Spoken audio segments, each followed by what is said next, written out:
Jacobo Grinberg, La creación de la experiencia, texto escogido número 5.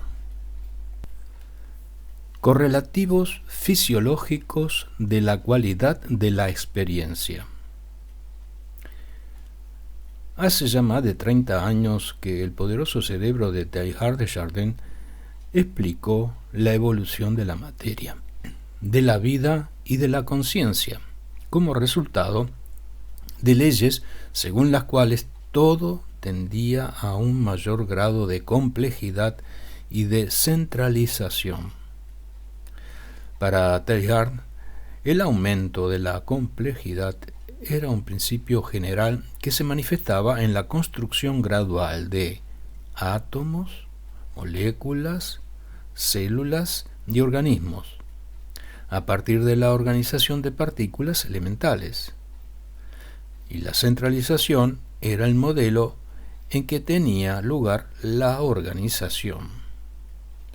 Desjardins pensaba que la aparición de nuevas propiedades, vida, autorreflejo, conciencia, podría ser explicada si se consideraba la materia desde una perspectiva diferente.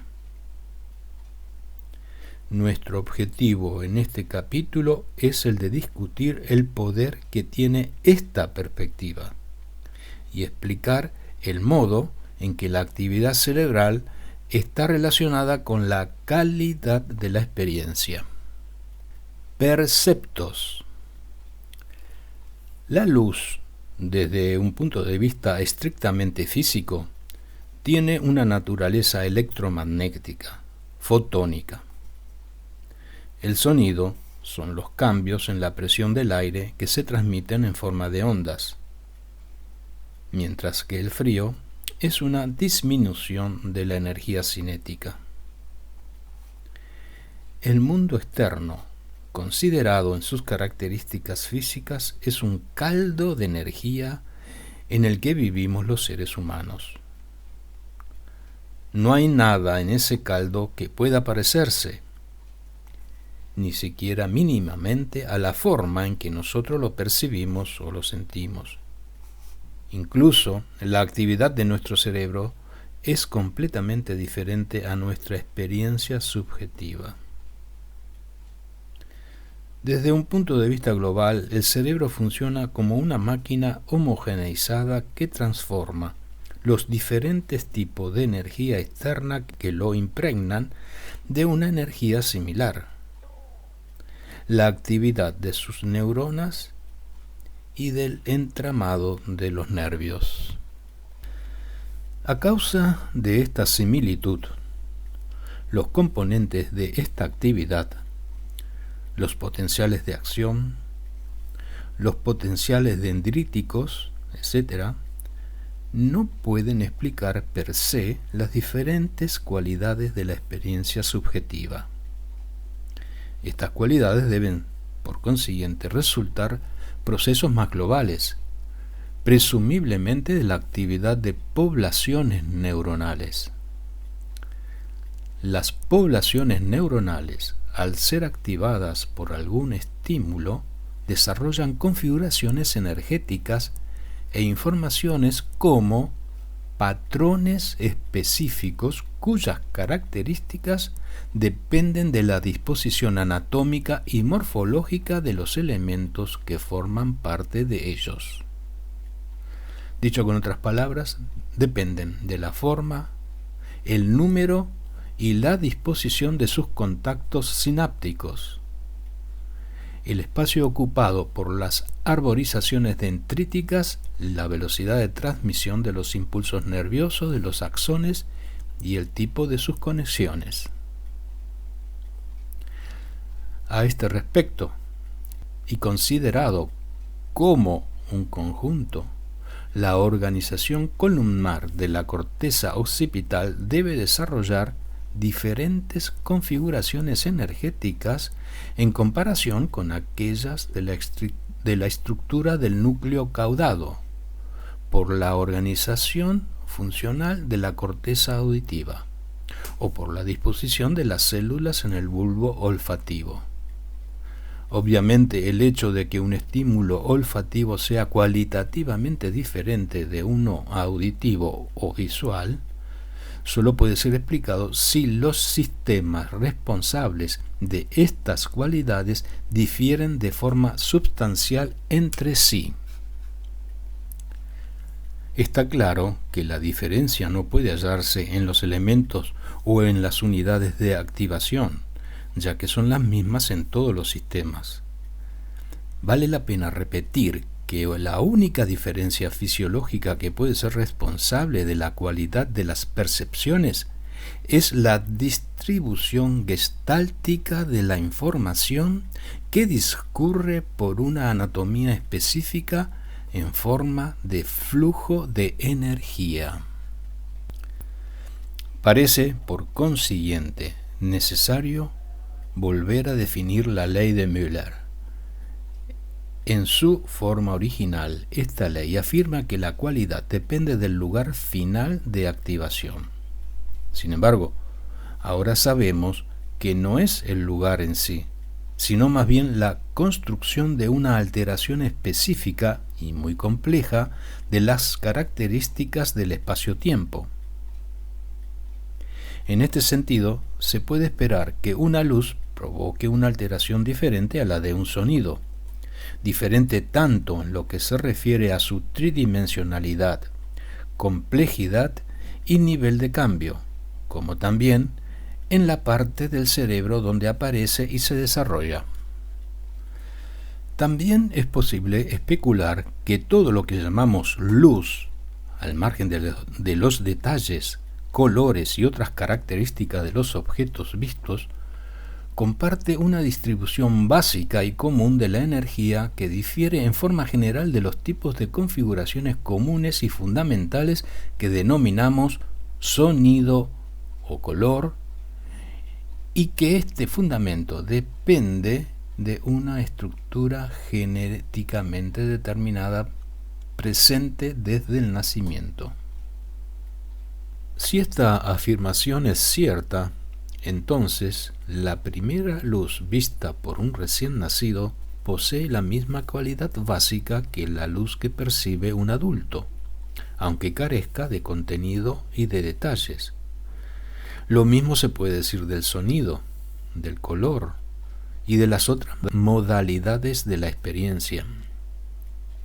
Si esas cualidades son distribuciones básicas y específicas de la energía, entonces la apariencia del contenido perceptual en los desarrollos posteriores surge como una complicación posterior de las distribuciones básicas.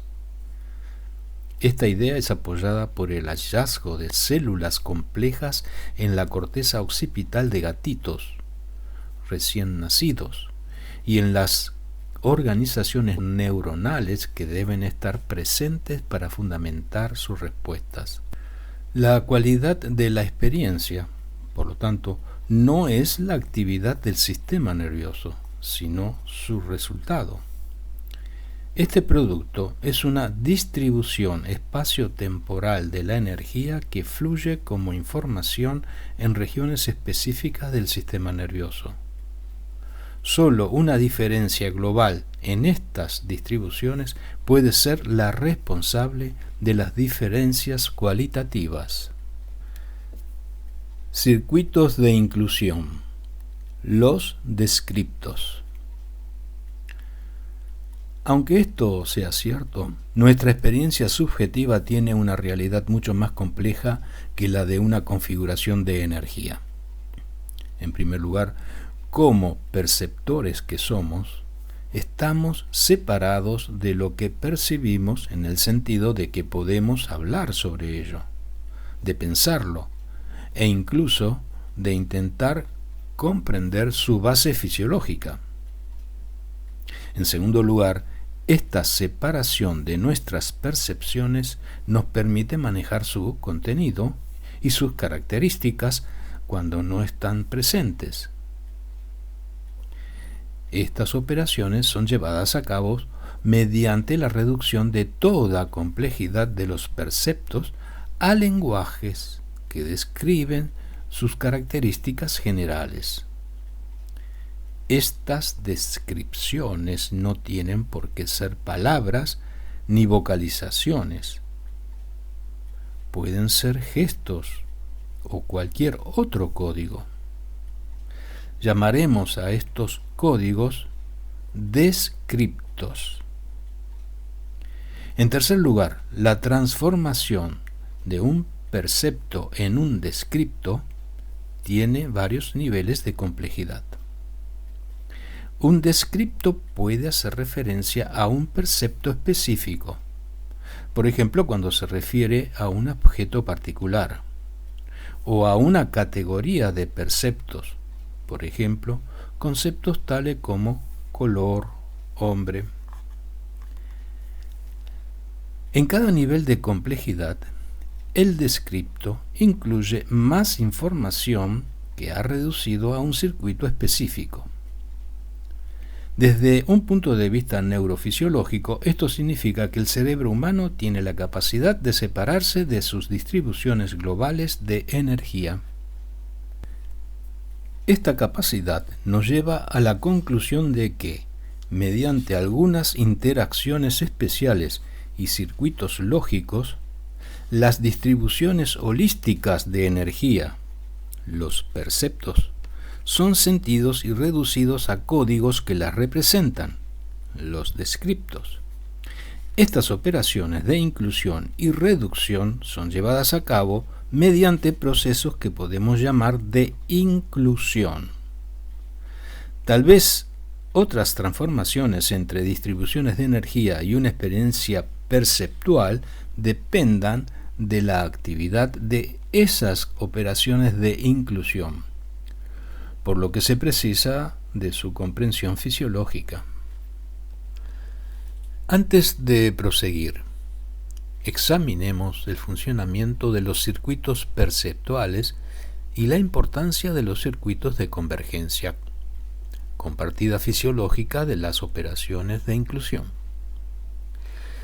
Se han detectado al menos 4 tipos diferentes de células en la corteza visual del gato. El primer tipo es conocido como células simples y se encuentra fundamentalmente en el área visual 17, corteza visual primaria. Su campo puede ser concéntrico o alargado. La posición y la orientación del estímulo en la retina es determinante para esas neuronas.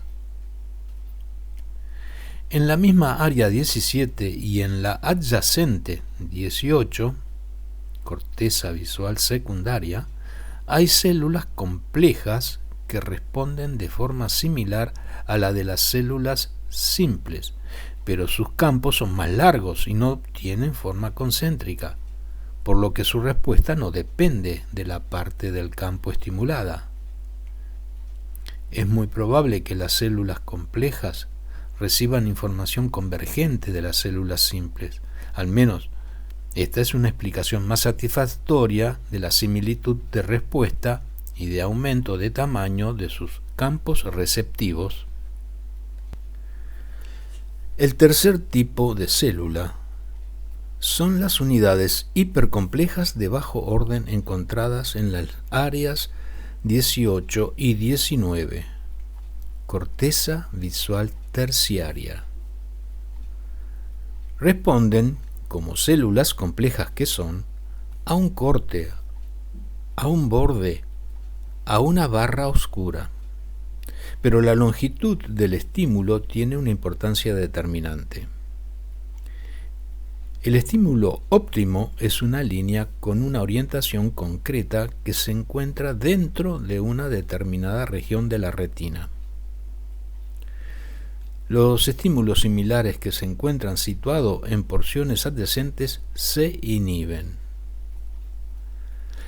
Las respuestas de estas células pueden explicarse suponiendo que de las células complejas surjan circuitos convergentes y que unos faciliten y otros inhiban sus respuestas. El cuarto tipo de células son las unidades hipercomplejas de alto orden. Sus respuestas se asemejan a las encontradas en las unidades inferiores, pero difieren en la respuesta que presentan a la línea en una de dos orientaciones separadas 90 grados. Se encuentran fundamentalmente en la corteza terciaria y, al igual que las células de orden inferior, responden de forma óptima a los estímulos que se mueven direccionalmente.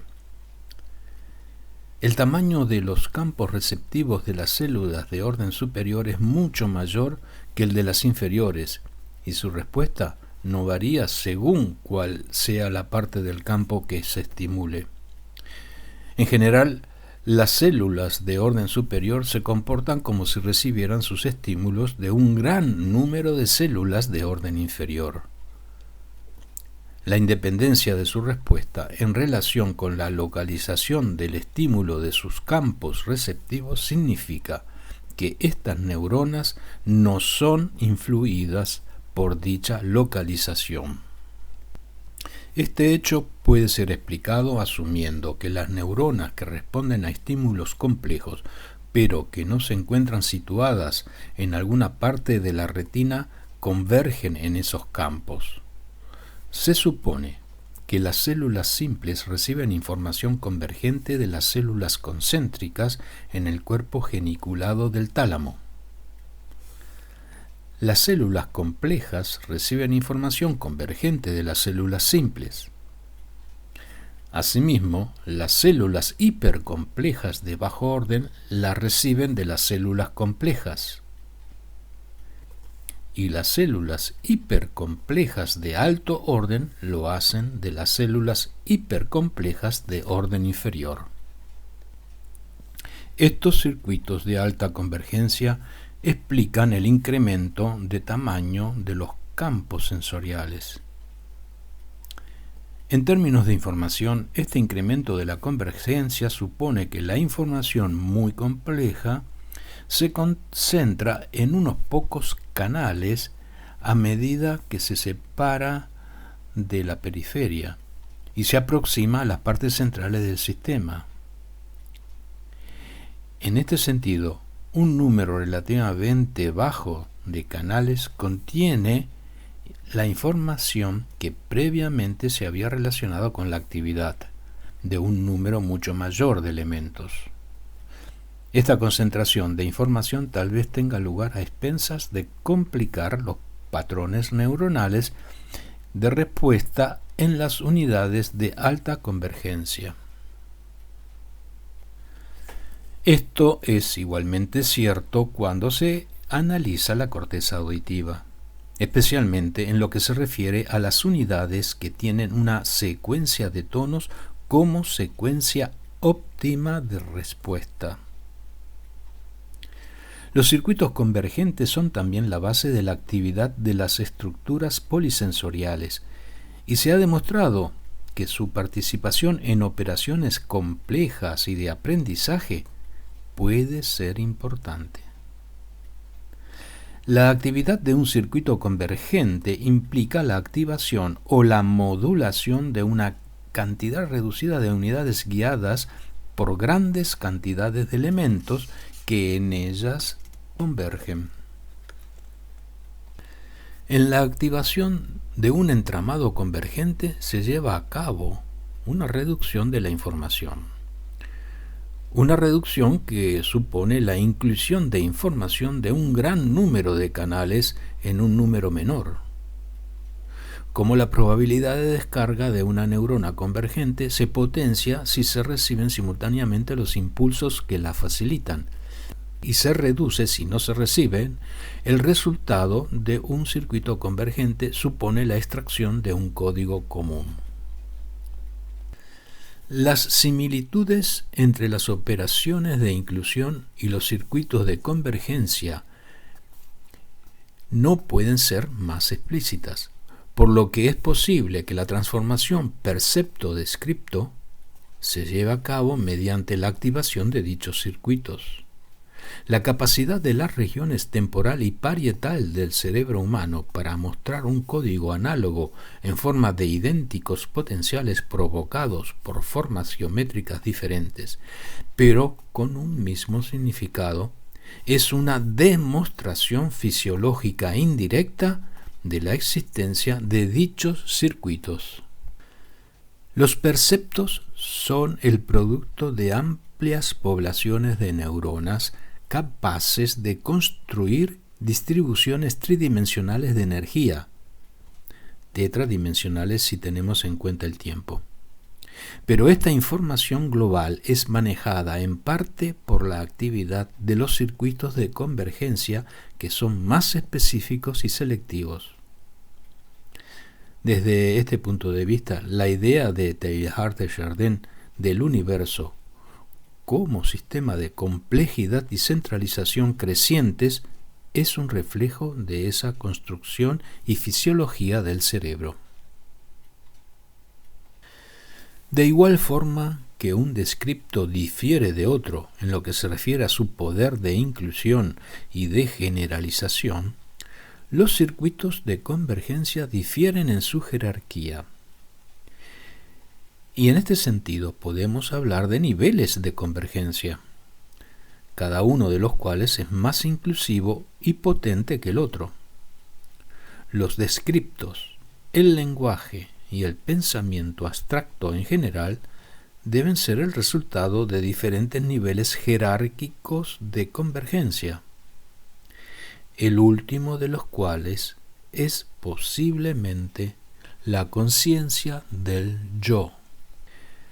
En conclusión, la cualidad de la experiencia está relacionada con la construcción de una distribución energética extraordinariamente compleja.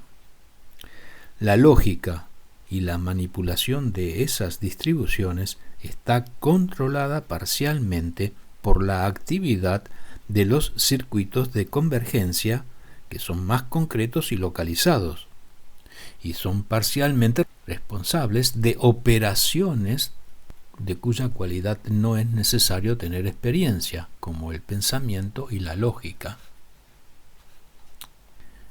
Continuará.